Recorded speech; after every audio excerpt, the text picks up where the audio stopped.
fellas, let's go. Here we go. Big play. Trips open right, 334 stretch, Z post, X stop, on two. Ready? This is my dad's show. It's called the Quarterback Dadcast.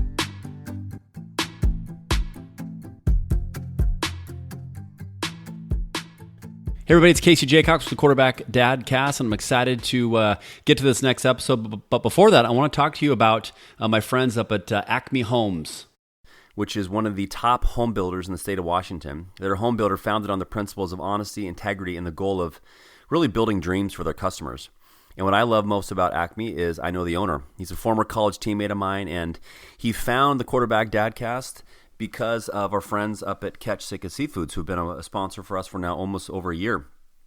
But what I love about ACME Homes, not because I love Bob and he's a salt of the earth guy, but when I had a chance to look at their website, when I had the chance to look at some of their homes and the craftsmanship, I was blown away. Established in 2006, ACME Homes provides itself on quality, professional service. They're innovative, functional. They have beautiful designs, competitive pricing, but most above all, you get what you pay for, and you get service. And Bob and his team consistently are one of the top home builders in the state of Washington. And right now, I want you to visit their site at acmehomeswa.com. That's ACMEHOMESWA.com to learn about Siena Heights.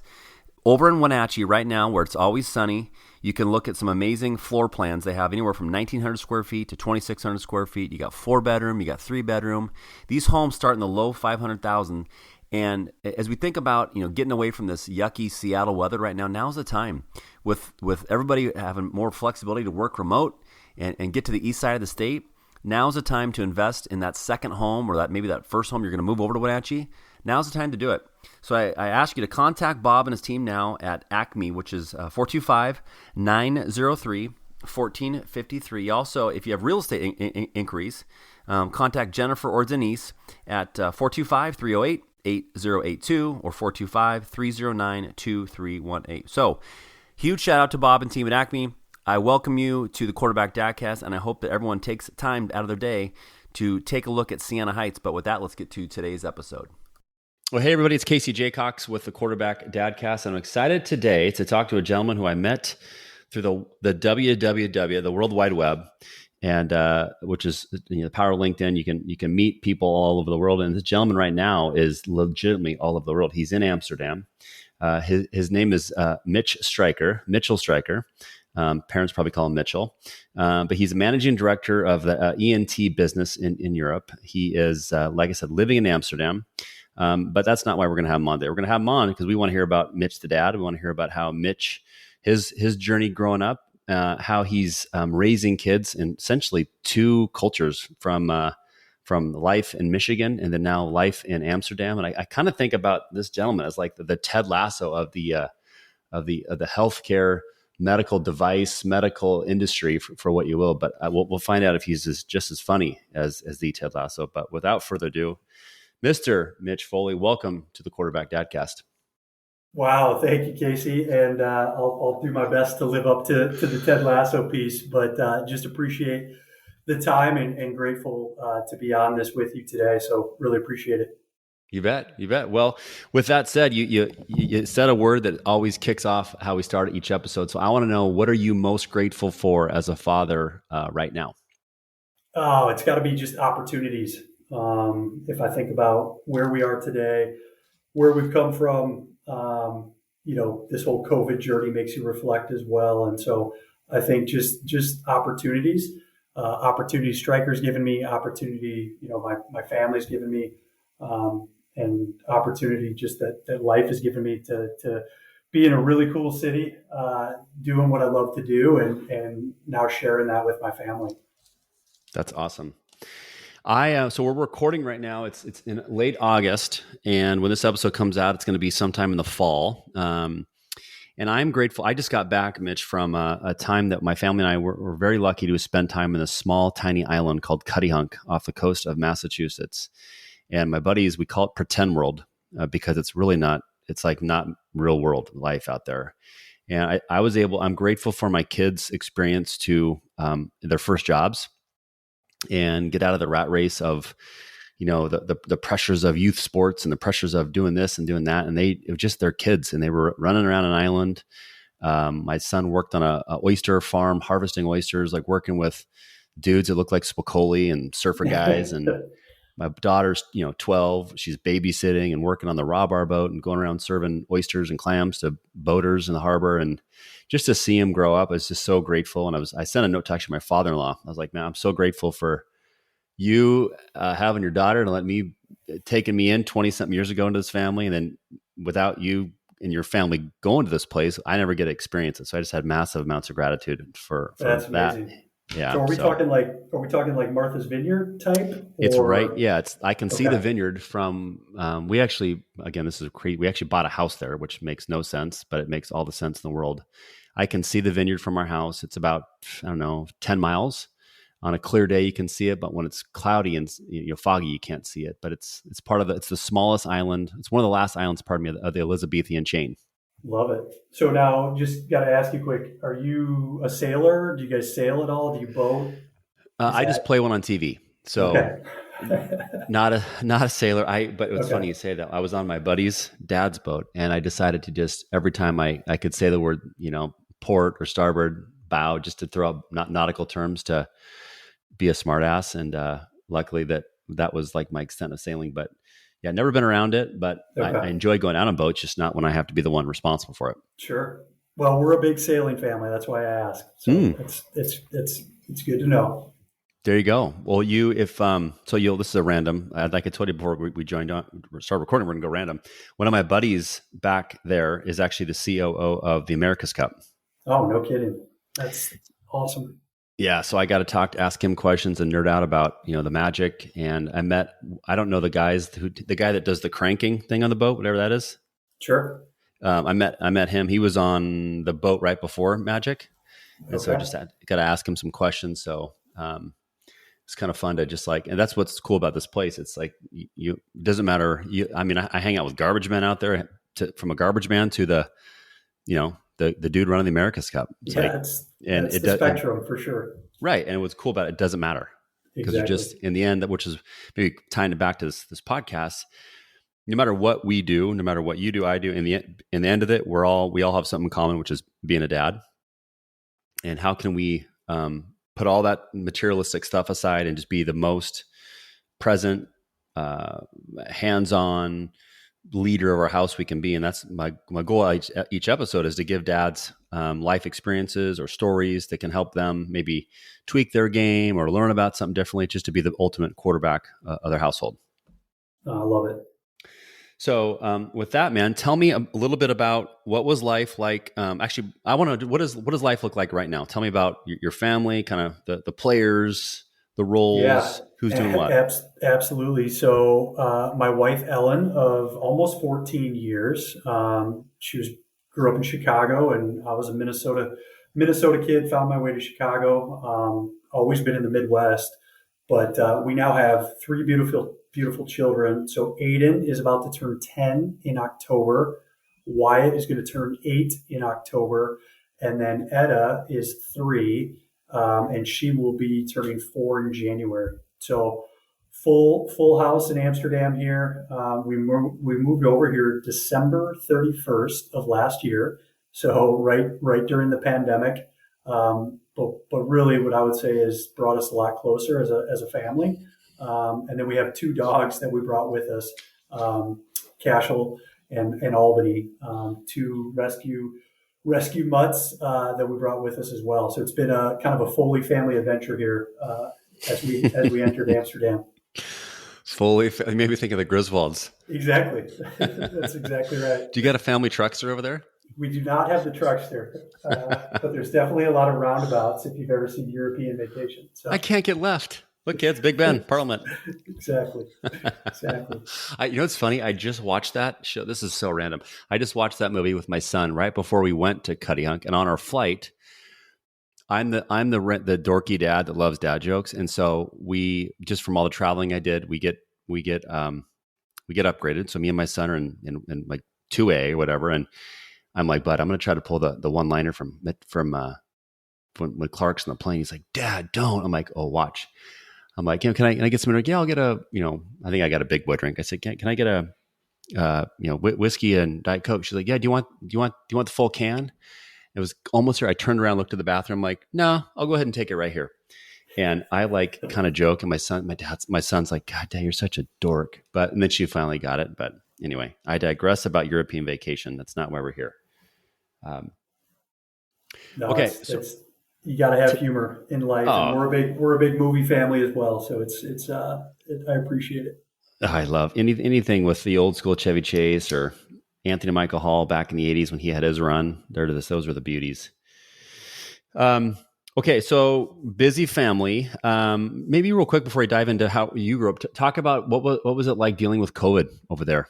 And I mean, we're still dealing with it here in the States, but it's been a journey for sure. I think probably the most challenging was as we kind of accepted the idea of moving to Europe and then the ability to come here, things just kept changing constantly. So it was hard to get the visa just due to COVID in the States, and then obviously COVID impact over here. So just kind of all of the above of activities that were a little simpler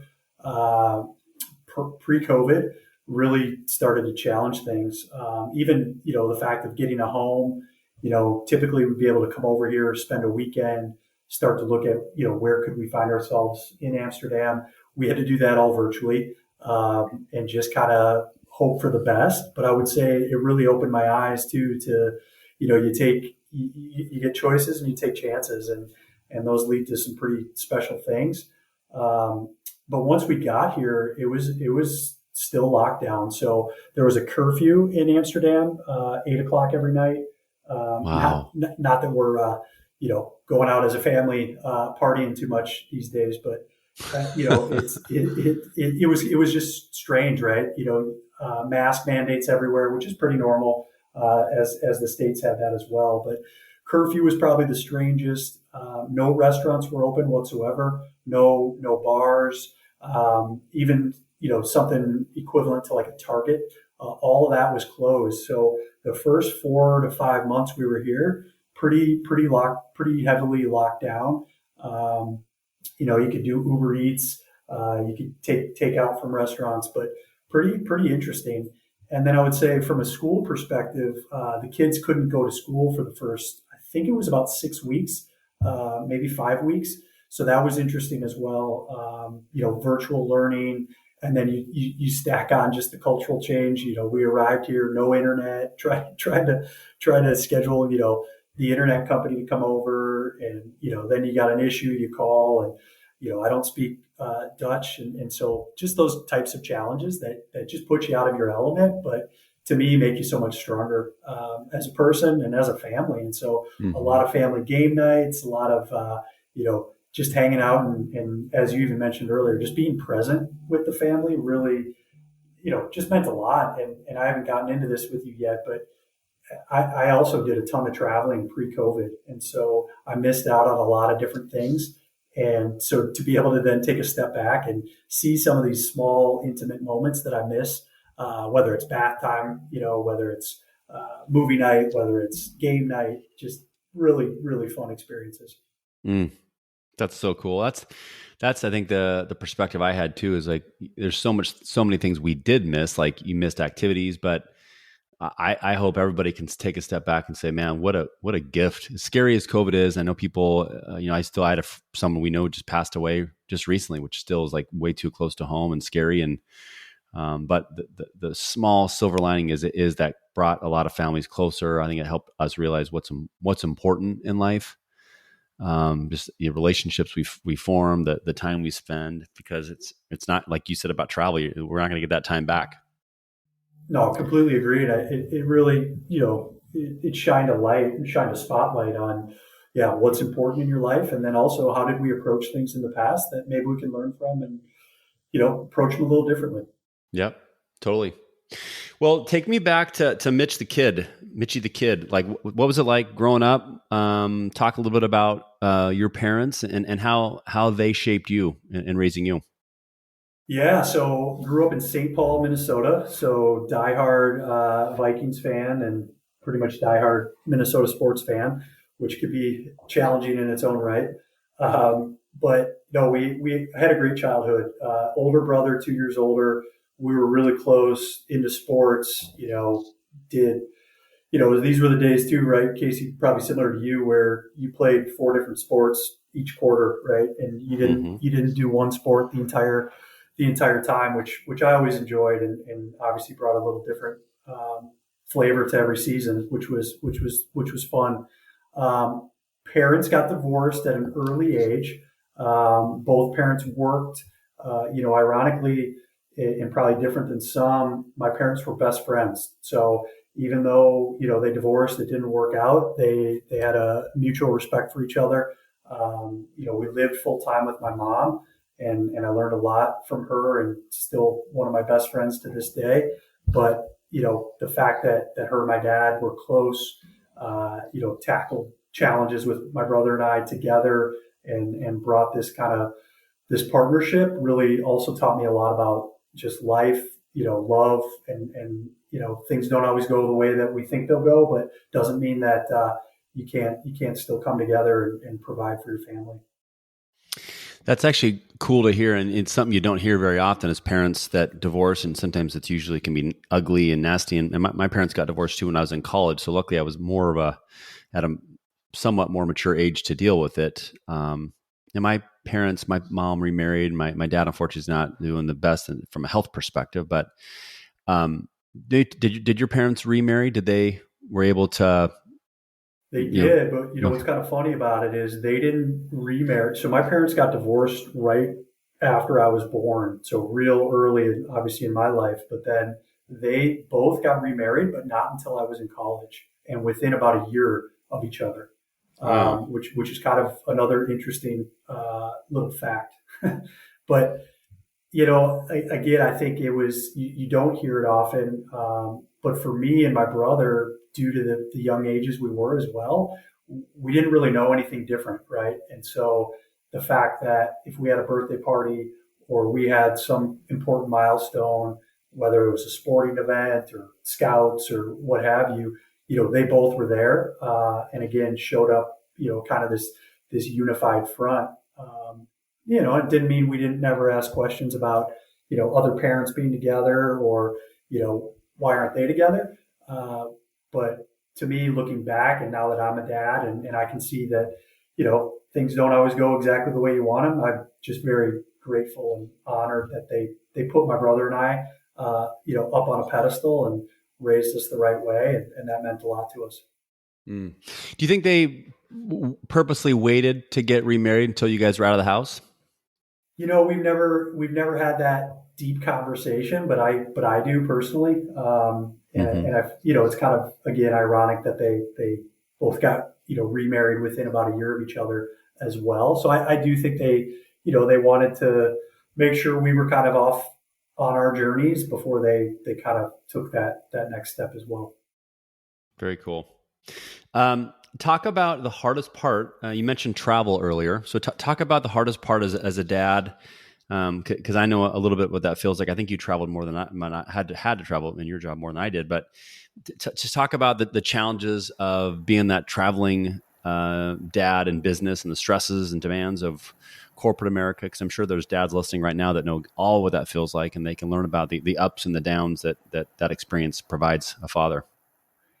Yeah, I think a lot of it's the uncertainty, and this is where I can't give enough credit to my wife Ellen, and it's the uncertainty. So when we got married, I actually found myself unemployed recently after we got married, within months, and I did a complete career shift. So I was in commercial real estate, and I then started networking, looking around at what I really wanted to do, and I found I found Stryker. And what was interesting is I joined Stryker as a trauma associate. So we were selling, trauma orthopedic products. So I was going into the OR, selling products to docs at all sorts of hours, because that's when they needed it. And so south side of Chicago, a lot of gunshots, a lot of, weird hours, 2:00 in the morning, 3:00 in the morning. And there just was this uncertainty of my schedule. And so I did that for almost 5 years. and just as we had Aiden, so Aiden was a newborn, and it started to get to the point where it was becoming a little too uncertain. So then decided to step more into the internal side of Stryker, which led to marketing, led to M&A and business development roles, and now led to this. But I think the most challenging is that uncertainty where, you have customers, you have business obligations. Some are planned and some are not. And that's probably the hardest part on the family. And I know for me as well, I've missed milestones, and, I try to prioritize the best I can around, big milestones, birthdays and big functions and anniversaries. But there's times when, you've had to sacrifice those. Something pops up with a customer, something pops up with if we're working on a M&A deal, things, had to get you out of the house. And that uncertainty has been probably the most challenging. I think that's a good word for us to dive into, uncertainty, because there's so much that's uncertain about our kids. I don't want to put words in your mouth, but so let me know if my mindset's telling me here, but I would imagine you've learned a lot about the word patience in this journey and as a father. Would that be an accurate guesstimate? 100%. Yep. So that's like one of my gaps as a dad I've talked about, So like as you think about an area of struggle that you want to become better as a father, maybe talk a bit about how you had to either embrace patience, improve your patience, get better patience, and then secondly, maybe talk about an area of your dad game that you're working hard to become that ultimate quarterback or leader of your home. Yeah, I think they go hand in hand. And for me, it's, patience is an interesting word, but it leads me to also think about just comparing, right? In comparisons. And I think oftentimes we're comparing ourselves to colleagues, siblings, people on TV. We're comparing ourselves, you look across the board, but then if you break it down even to another level, you're comparing your children. And for me, having three, there's times I'm comparing them to my brother and I when we were little. I'm comparing them to each other, comparing them to friends' kids that are the same age. And that's where I've had to have patience as a dad, and just patience in that journey and patience in their growth, and what they want to do. And I'm learning every day, Casey. So I'm a big learner. I have a ton of, humility, which I've learned over the years, and it hasn't always been the case. But I would say that I'm never not learning when it comes to my kids. Yep. Tell me where that passion for learning comes from for you. Honestly, I think it's probably stems from, just as a kid, I was into everything. So, I wanted to do sports, but then I wanted to do all sorts of sports. And then I wanted to, be in scouts, and I wanted to go camping, and I wanted to do this and that. And I think it was just the passion of different things. And if I think about now, a lot of people have asked, isn't it scary to move to Europe? And, what's that like? And honestly, to me, it's just about these experiences. And I try to take that now through the lens of my children, right? Of, they're trying. So good example this week is extracurricular week that we had to sign them up for. And it's a little different because of COVID. So they don't have all the choices they want, but we're going through the list, and, they're like, well, I want to do basketball, or I want to do field hockey, or I want to do soccer.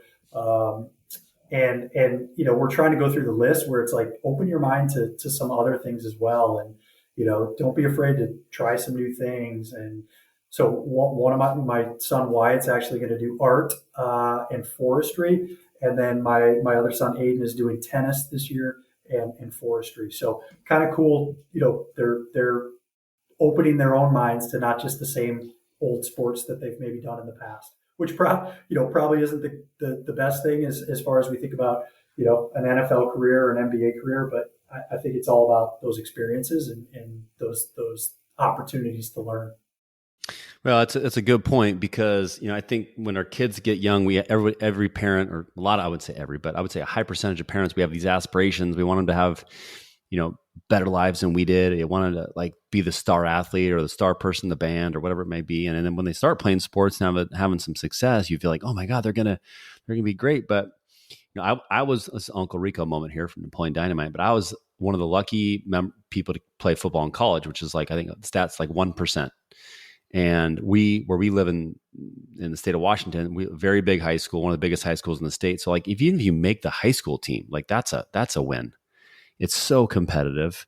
And, like we mentioned earlier about Cuddy Hunk, the island we go to, like you nailed it, brother. It's like the life experiences to me, as I'm gaining more experience as a dad, those life experiences trump, that trumps me. I guess, and my kids are starting to see the value in like being well-rounded versus, you're this all in one sport, which to me, I've seen so many kids burn out, and I just don't want that. I want to try to prevent that for my kids and just keep them, what you talked about, learning and be curious and trying new things, and, and loving them where they are, not where you want them to go.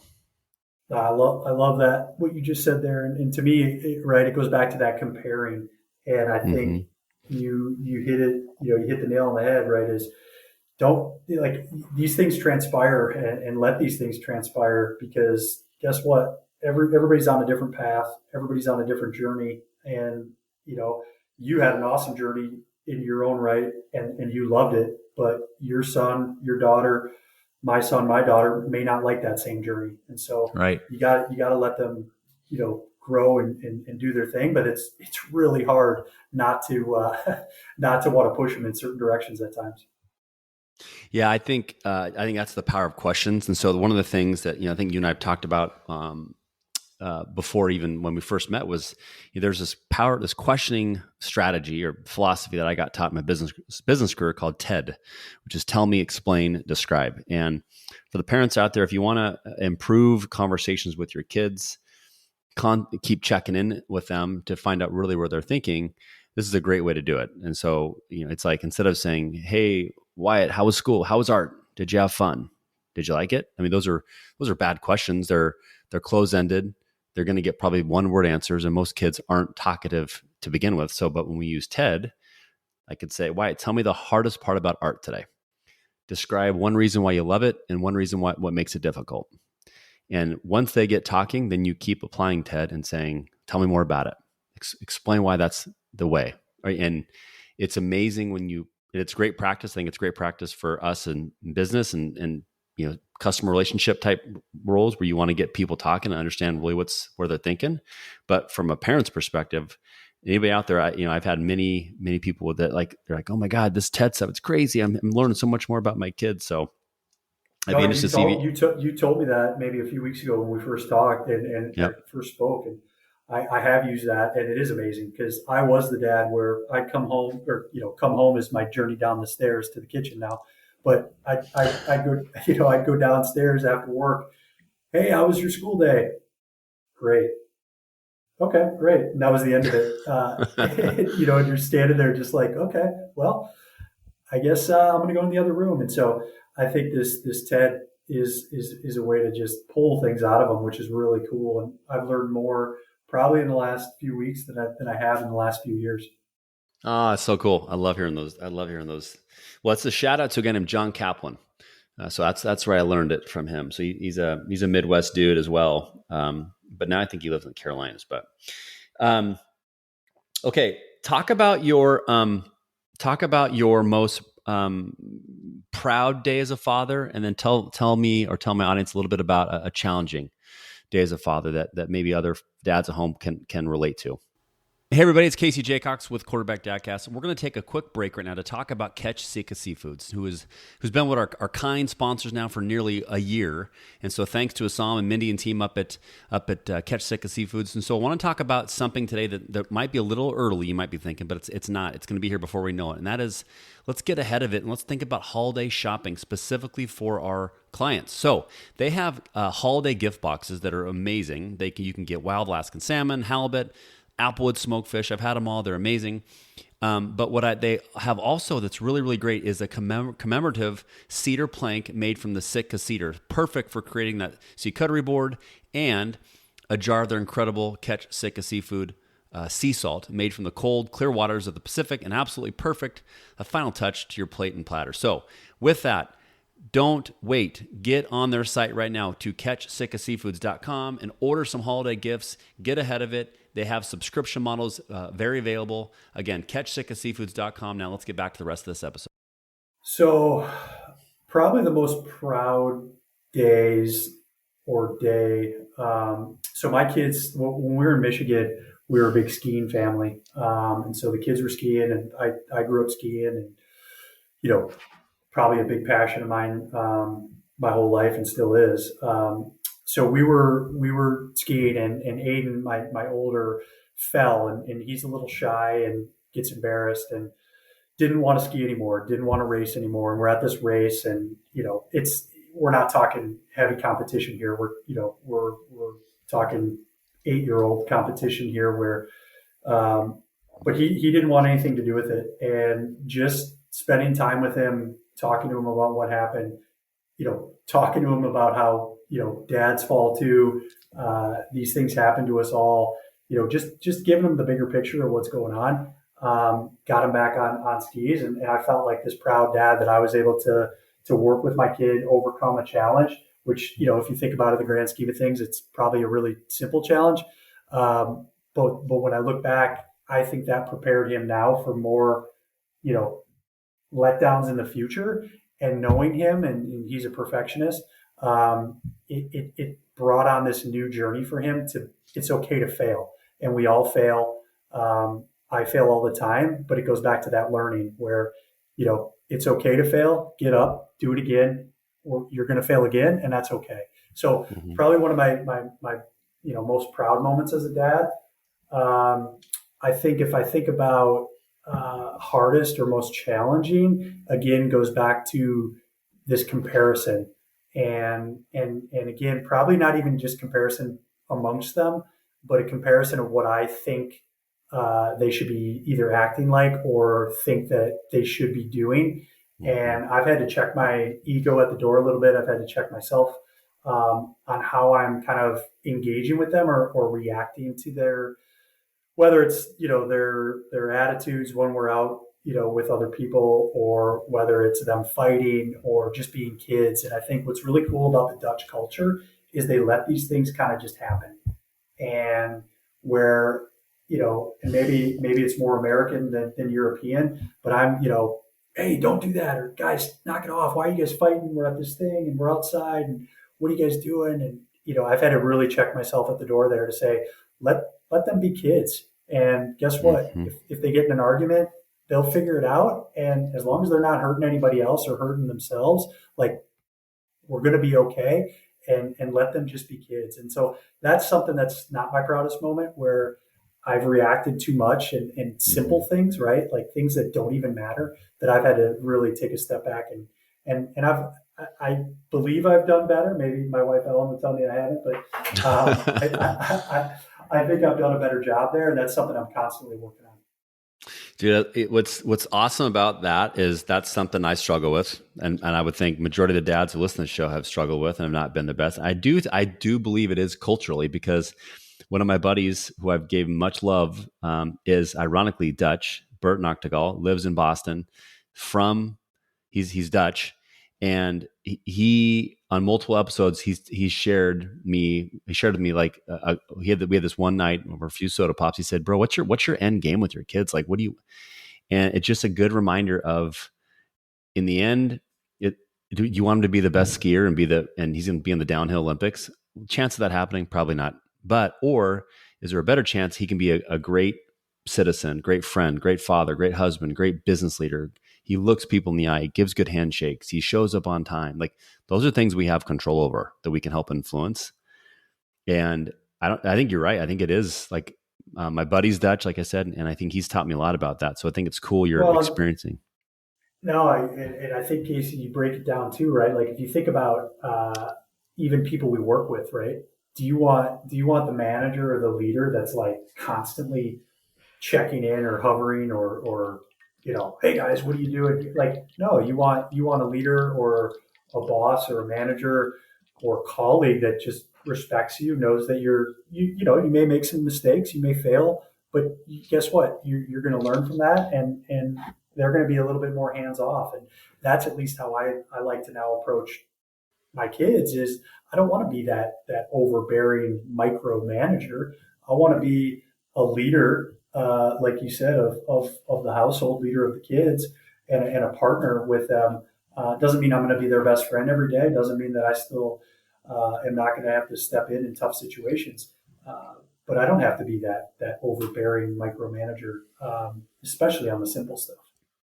Yeah, no, I think that's great. That's great. How often or have you had success through like just the power of curiosity as a dad with your kids?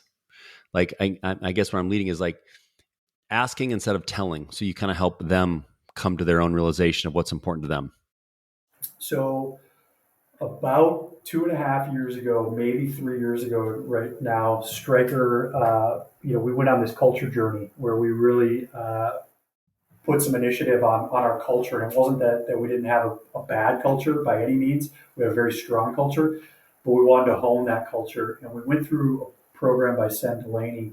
And I don't know if you're familiar with Sen Delaney's course, but one of the main things is being curious and approaching curiosity in all aspects of your life. And to be honest with you, it probably brought more relevance at home than it did in my daily job.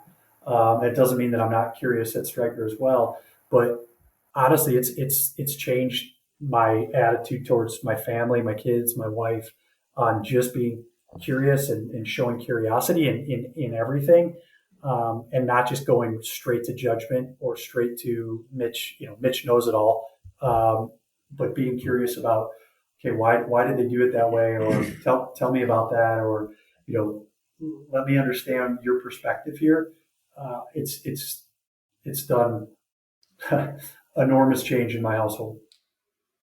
Well, I think curiosity requires patience, and I'm going to look that up for sure. And I think if there's dads or even moms listening, curiosity leads right into patience. It also leads right into listening, which is a gift that I don't think we as a society talk about enough, but that I like to say that Maya Angelou moment, which I'm paraphrasing her quotes. She says, it's not what you said or why you said it, but how you make people feel when they leave the room. Like that to me is amazing leadership that we can provide. And curiosity is one of my favorite words. And I love that you've seen a gift in it too. But when you can find those moments as a dad and be patient and just ask, and I think it leads right back to those TED-based questions I talked about. And when it's almost like the play slows down, life slows down, and you see it like happening right in front of you, like, oh my God, I'm having an amazing conversation. This stuff actually works if I just take time to try it. And if there, you're right on, Casey. And if you think about, if you approach something from a curious mindset versus a judgment mindset, you just in any aspect of life, especially with kids, it's amazing just to see their reaction, your own reaction, and you may still get to the same point at the end, but guess what? It's not going to be in this escalated, negative, judgmental.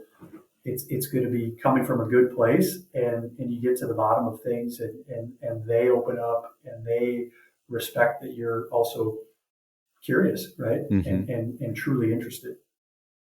I love that. Well, you're making me think of this.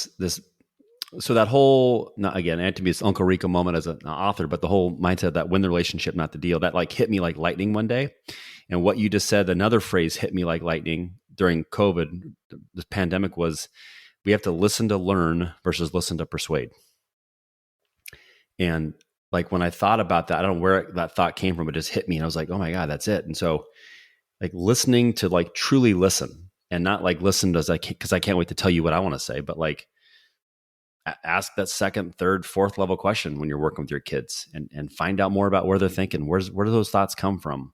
What's motivating them? So I didn't think we'd be talking about curiosity, man, but I love it because that's one of my favorite words. So thanks for bringing it up. No, absolutely. It like I said, it means a lot to me. Okay. So as we think about, when Mitch is the most present, hands-on dad, whether it's in America, whether it's in Amsterdam. Talk about, two or three things that really come to mind for you. Like what kind of skill sets, mindset, mindset, emotions. What are things that you really try to think about to be that best quarterback of your household?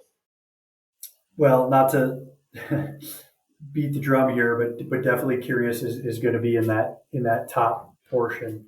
Yeah. I also think just there another aspect of this kind of journey that we were on is be here now and present, right, and being present.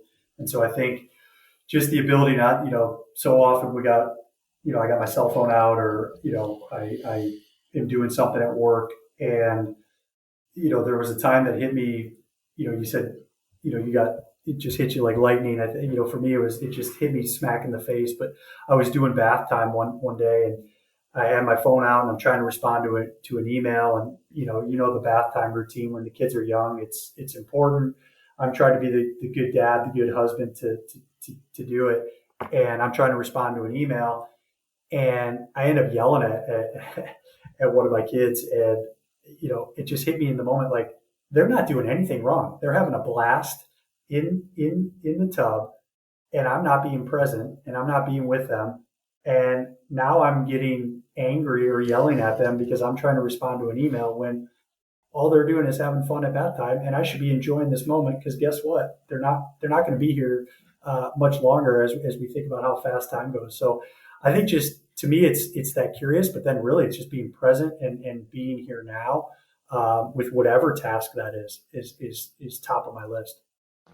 So I wrote "be here now" in caps and exclamation point as I'm taking notes here, and then I also just wrote down the word self-aware. So what you just talked about, it requires, this. I hate to use this buzzword, but emotional intelligence. Your self-awareness kicked in to say, "Wait a minute, no, I don't want to be Mitch, that dad. That's not a leader." So I'm sure that just struck a chord with dads at home because we've all been there.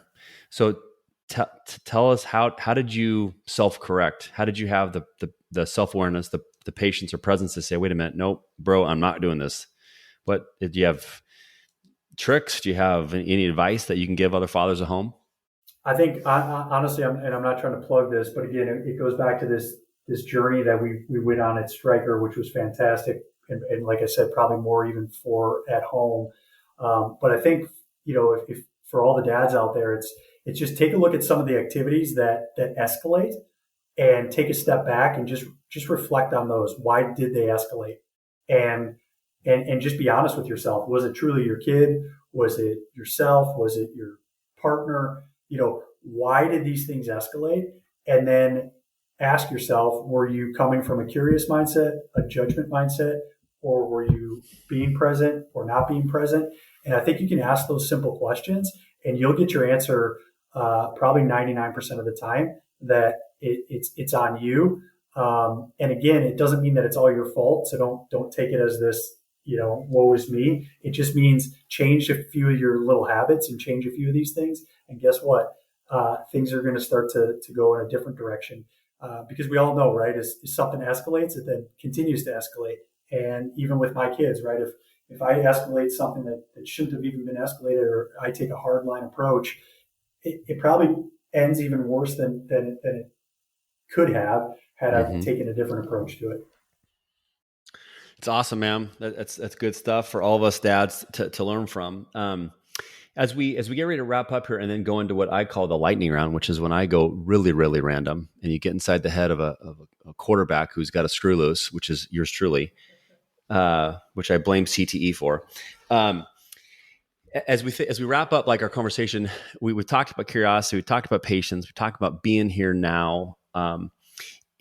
Tell us or describe any other actionable tasks that you could think of that you've learned maybe the hard way or the good way that dads can be that best father and husband of their household. Any other last minute items come to mind?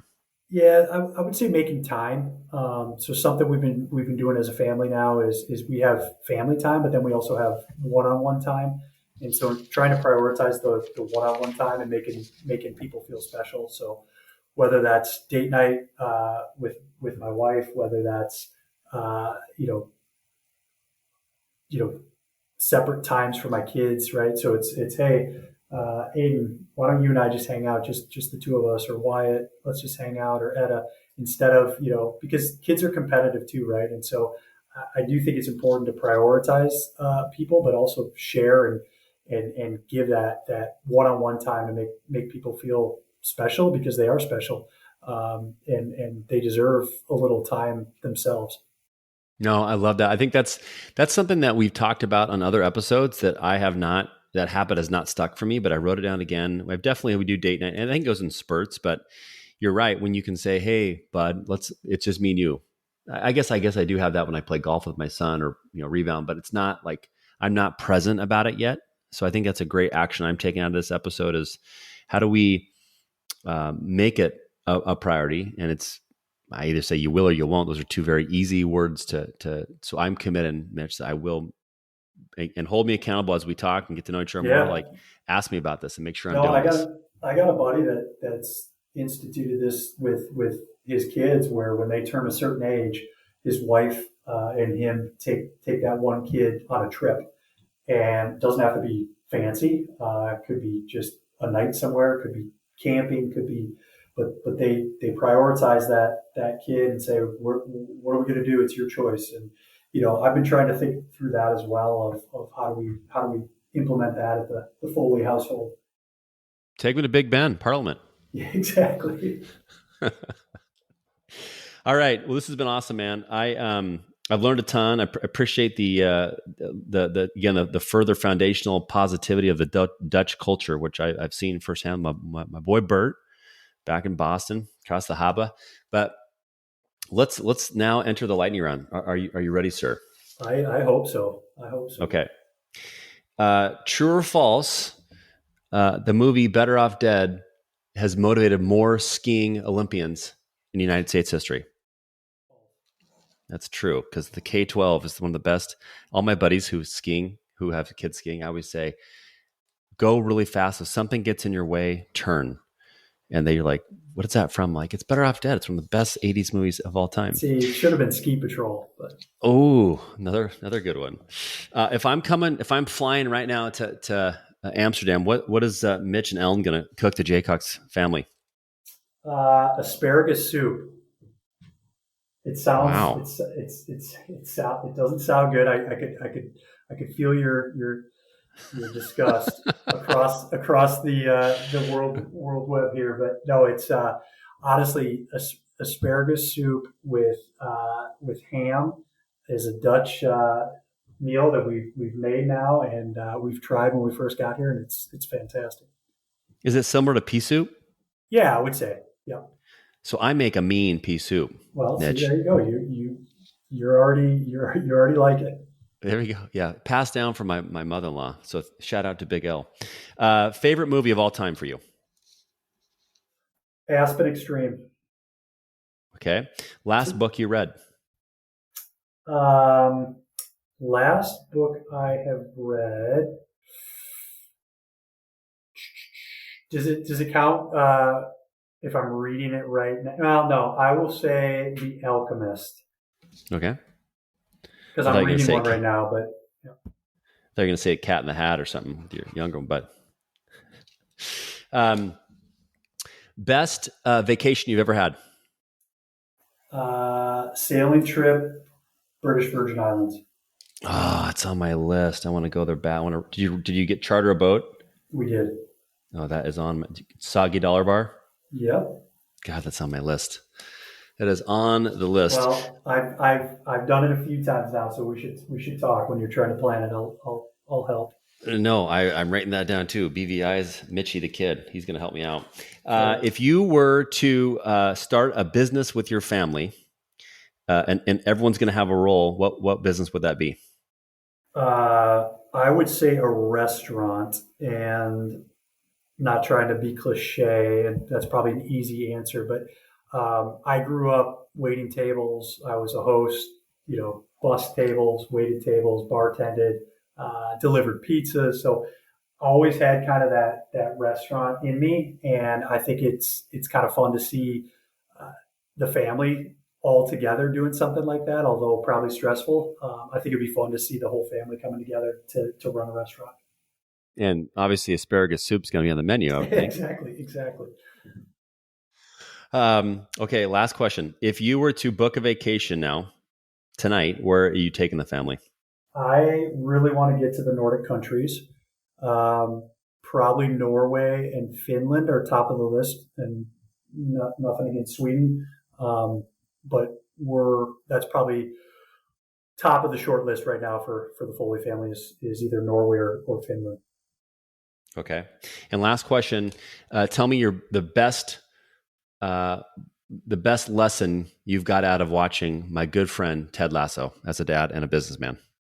Wow, that's I don't even know how to have a sense of humor.